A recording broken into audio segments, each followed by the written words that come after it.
Daí pessoal, beleza? Eu vou comentar um pouco sobre a nossa viagem. A gente fez um mochilão de 22 dias pela América Latina, onde a gente percorreu alguns países, por exemplo, Chile, Bolívia e Peru, tá? Então a gente saiu de Porto Alegre, a gente pegou um voo até Calama, no Chile. Do Chile, em Calama, começa nosso trajeto por terra. A gente foi até São Pedro do Atacama com um transfer, uma vanzinha oficial do aeroporto. A gente foi até a cidade de São Pedro, onde foi nossa morada por 5 dias. Então a gente ficou 5 dias em São Pedro do Atacama. É uma cidade super simples, quase todas as ruas são de estrada de chão batido. Então, por exemplo, eu vou mostrar para vocês aqui uma das ruas principais. E ela não é, ela é chão batido. Outro ponto para enfatizar, muitas casas são bem simples, por causa que é no meio do deserto, não tem muita estrutura, né? Então, elas são também de barro, com paredes de barro e pedra, por causa que é um isolante térmico. Como de dia é muito quente, essas paredes ela absorvem calor, não esquenta o ambiente, e de noite ela mantém um ambiente quente, por causa que de noite é muito frio. Então tem esse ponto peculiar assim relacionado ao deserto. E é algo bem simples mesmo, uma cidade bem simples. Então a gente ficou 5 dias em São Pedro do Atacama, onde a gente fez alguns tours, por exemplo, a Laguna Escondida, Pedras Rojas, Lagunas Altiplânticas, tour astronômico, Geyser Eutátil e Laguna Serra. Algo que eu gostaria de comentar que me chamou bastante atenção é relacionado à diversidade. Às vezes a gente pensa deserto. Deserto é um terreno somente árido, seco. É seco e árido, porém tem outras atrações. Por exemplo, algumas lagoas, bastante diversidade de coisas para se fazer. Todos os passeios são muito interessantes, tem bastante coisa diferente. Inclusive diferente da Patagônia. A Patagônia é mais do mesmo. E eu achei que no Atacama teve bastante coisa diferente que a gente foi vendo e tal no decorrer da viagem. Então esse é um ponto bem interessante que me chamou a atenção. No dia 5 de novembro, finaliza a nossa hospedagem em São Pedro do Atacama e a gente vai rumo a Uyuni, na Bolívia. Então a gente começa a nossa travessia. É uma travessia de São Pedro do Atacama até Uyuni, na Bolívia. Foi mais ou menos né, por causa que a gente pegou uma rota diferente, a gente foi reto aqui, a gente fez 180 quilômetros dentro do Salar de Uyuni. Toda essa parte branca aqui é um deserto de sal dentro da Bolívia já. Então tá, a gente começa a nossa jornada em São Pedro do Atacama, no Chile. De cara já a gente pega uma parte bem árida, depois a gente passa por essa Laguna Blanca, que é uma laguna muito bonita. Depois pega mais uma parte desértica e tal. E pega mais algumas lagoas. E passa por bastante lagoas diferentes e vai mudando bastante a questão da vegetação, do pouco de vegetação que tem, na verdade, até chegar no Salar. Passamos por essa Laguna Colorada também. Então tem bastante coisa para ir vendo no caminho, não é tão monótono, né? Porque até pensei que seria um pouco mais monótono do que foi. Foi muito mais diverso, assim, né? Teve muita diversidade de paisagens. A gente passou por um cânion também muito bonito. E então a gente ficou 3 dias nessa travessia, onde a gente ficou um dia somente dentro do Salar de Uyuni, tá? Outra coisa que foi muito legal, a gente, dentro do Salar tinha uma ilha de cactos. Isso também eu não esperava que fosse tão legal. Uma ilha gigante, cheia de cactos dentro do Salar de Uyuni. E as nossas noites foram no meio do deserto. Então tinha povoados super pequenos, de no máximo 100 habitantes, que ficavam isolados no meio do deserto. A gente ficava posando nesses lugares. E inclusive o último dia, um desses povoados, o hotel tinha vários acabamentos, até a cama era feita de sal. porque era bem na bordinha aqui do início do Salar de Uyuni. Depois de Uyuni, a gente finalizou nosso tour em Uyuni, né? Teve até um almoço e tal, de celebração, teve bolo para finalizar essa travessia, essa expedição, né? Que foi bem legal, deu tudo certo.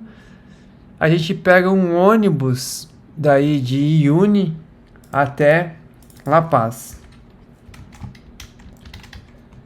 A gente vai de ônibus de Uyuni até La Paz, tá? Dá mais ou menos umas 8 horas, a gente viaja de noite, acaba que a gente tá muito cansado, acaba dormindo nesse trajeto, e daí chega bem cedinho em La Paz. Na rodoviária de ônibus a gente já compra o próximo ticket para Puno, que é no Peru. Então aqui a gente tá na Bolívia agora, né? De Uyuni e La Paz pertencem à Bolívia.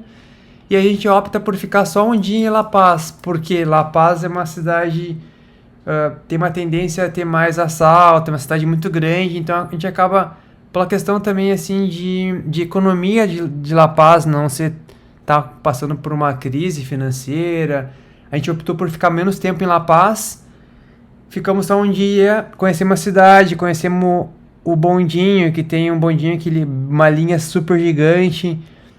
A gente conheceu as principais, que era a vermelha e a azul. E basicamente foi isso. Outra coisa interessante que a gente fez em La Paz foi o Museu da Coca. No Museu da Coca, com toda a história, né, da Coca, como que contribui também para a questão de medicina, como a Coca tem vários nutrientes. E um ponto interessante, eles ressaltaram que a Coca-Cola utilizava a folha de coca com o composto da cocaína no início. Porém, hoje não utiliza mais. Eles extraem a cocaína e usam só a folha de coca sem cocaína. Porém, é utilizada a folha de coca na Coca-Cola. É um dos ingredientes secretos da Coca, né? Da Coca-Cola. Infelizmente, a gente consome um produto com coca. Apesar de que algo não é maléfico, né? Então, não tem tanto problema. Inclusive, a gente consumiu bastante chá de coca, né? Pra evitar alguns efeitos do mal da montanha, né? Que seria dor de cabeça, enjoo. Inclusive, eu tive bastante na travessia. Um dia, pelo menos, eu tive bastante dor de cabeça e tal. Tá. E de La Paz, a gente continua o nosso mochilão através de ônibus também, né? A gente vai até Copacabana, na Bolívia. Copacabana. Daí a gente almoça aqui. Isso foi no dia 11... Foi no dia 9 de novembro. A gente acaba almoçando em Copacabana, com vista do Titicaca. E após isso, após o almoço, a gente vai em rumo a Puno, no Peru. Então a gente passa a fronteira da Bolívia para o Peru, super tranquilo. A gente só desce do ônibus na fronteira, carimba a entrada do Peru no passaporte e dá início a nossa jornada dentro do Peru. Então a gente ficou daí umas 3 horas mais ou menos no ônibus até chegar em Puno.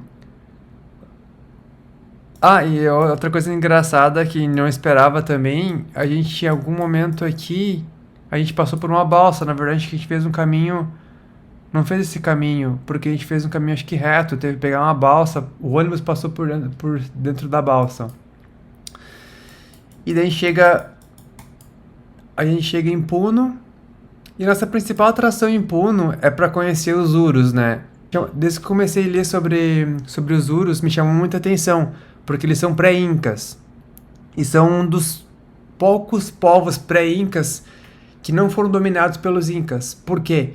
Porque eles ficaram 300 anos em os barquinhos de totora, que é tipo um junco, e eles ficavam fugindo dos incas morando nesses barcos. Eles construíram uma casa em cima de um barco. Depois de 300 anos, eles começaram a migrar para umas ilhas. Então eles começam a construir essas ilhas de totora, que é que é essas ilhas flutuantes, né? Então a gente passou ali um dia conhecendo as famílias, como que eles vivem e tal. Foi muito interessante conhecer um pouco da cultura deles. Depois disso a gente continua essa viagem de Puno, também de ônibus. De Puno a gente vai até Cusco de ônibus. Foi uma viagem super tranquila também, um pouco mais longa, de umas 7 horas na verdade. Mas um ônibus semileito, cara, super confortável. Foi bem tranquila a viagem. E em Cusco, daí a gente fica 10 dias praticamente em Cusco, né? Primeiro dia a gente dá uma caminhada em Cusco para conhecer a cidade. Depois começa a nossa grande aventura, né? Que foi no quilômetro 82. A gente pegou uma van que levou nós até o quilômetro 82, aonde começava a nossa trilha Inca. A gente ficou 4 dias caminhando e fechou um total de 45 quilômetros. O ponto auge da nossa caminhada foi no segundo dia, onde a gente subiu 1.500 metros. Foi surreal, assim. Basicamente, a gente ficou 11 horas caminhando no segundo dia. E mais ou menos o trajeto é no meio dos Andes, né? Então a gente pega muita montanha, muita subida, muita descida. E vai indo no meio de montanha, subindo, descendo, até chegar em Machu Picchu. E a gente fica acampando em lugares muito, muito, muito, muito lindo, com vista pra montanha. E, enfim, tipo, a gente foi acampando no meio dos Andes, né? Foi uma experiência única. Foi bem desafiador também, porque foi um desafio. Tanto que a gente ganhou uma camiseta no final com a mensagem de que a gente sobreviveu. Porque é um desafio. Parece que era. Eu imaginava que fosse um pouco mais fácil, na verdade, do que foi. Foi bem desafiador. No último dia, a gente passa por esse portal do Sol, dos Incas. E aqui já é na Amazônia, né? Então Machu Picchu fica num lugar estratégico, é bem no início da Amazônia. Então a gente começa o último dia por volta das 3h20 da manhã. A gente sai super cedo de um acampamento que fica localizado no meio da Amazônia. E daí a gente passa por esse portal do Sol e por cima, numa altitude maior do que Machu Picchu, a gente começa a enxergar Machu Picchu por cima, o que foi incrível. Imagina, após 4 dias caminhando, a gente começa a enxergar Machu Picchu. Foi uma sensação assim muito legal de começar tipo ver Machu Picchu por cima. Eu fiquei muito eufórico. Foi o momento que eu fiquei mais eufórico durante a trilha. Depois que a gente chega em Machu Picchu, a gente fez uma foto em grupo com o pessoal que fez a trilha com nós e fez um tour em Machu Picchu. Depois disso a gente desceu pela essa estradinha aqui bem retinha, ficou um tempinho em curvas com um bus até Águas Calientes. Em Águas Calientes a gente almoçou na cidade e depois pegou um trem de volta até Cusco. Em Cusco a gente fez depois, nos últimos 4 dias na cidade, que foram dia 17 de novembro, a gente fez o City Tour, dia 17 de novembro. Dia 18 de novembro a gente fez a Montanha Colorida. Dia 19 a gente fez a Yamontai, que é uma montanha também, subimos uma outra montanha. Montanha Colorida também, tipo, teve que subir até 5.000 e poucos metros de altitude, então foi bastante subida também. No último dia a gente conheceu a parte histórica de Cusco. Eles chamam de Vale Sagrado. A gente foi para Salinas, a gente foi conhecer também, a gente foi para Chinchero, a gente foi para alguns lugares, Pisaque também aqui. São lugares que os incas utilizavam para fazer experimentos, né? Eles plantavam batata nesses lugares para conseguir criar novos tipos, tanto que no Peru tem 3.500 tipos de batata, né? É muito diverso nessa questão. E assim finaliza nosso mochilão pelo Chile, Bolívia e Peru. Espero que tenham gostado dessa pequena demonstração e até uma próxima.